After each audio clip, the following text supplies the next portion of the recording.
Status conditions can be a big part of the Pokemon TCG, but lately none have been as toxic as Poison, which allows you to win the game in one turn before your opponent can even draw their first card. So all we need is an Ancient Booster Capsule and a Perilous Jungle for the game. We got it! It's already over! That's game number 1. Brute Bonnet.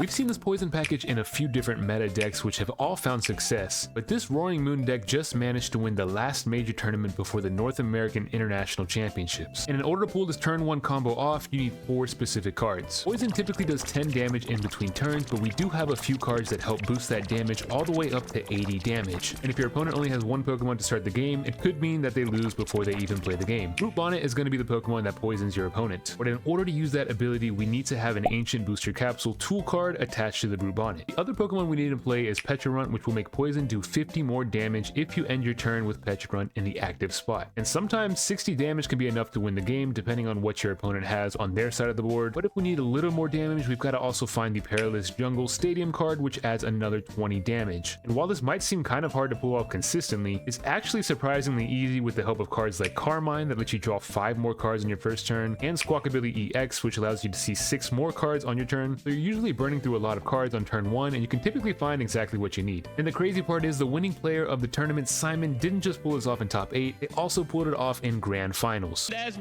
piece 1, that Perilous Jungle there, being able to be one of those extra poison tickers between turns up We've by 2. already got the Brute Bonnet and we've got the tool attached to it. We need a Pecharunt in the active, and that's it. Mew's got free retreat. That's an Ultra Ball. You know what Ultra Ball can get? A Pecharunt! Well, it can get anything, but it can also get a Pecharunt if that's the one that you want. There goes Pecharunt. So we can free retreat into the Mew. We can announce that ability. Poison comes down between turns. You add 2 damage for the Perilous Jungle. You add 5 damage counters for the Pecharunt ability. That's 8 damage counters. Routes gets KO during Pokemon checkup by that Poison. And we might only be 53 seconds in, but Simon's 1 game up.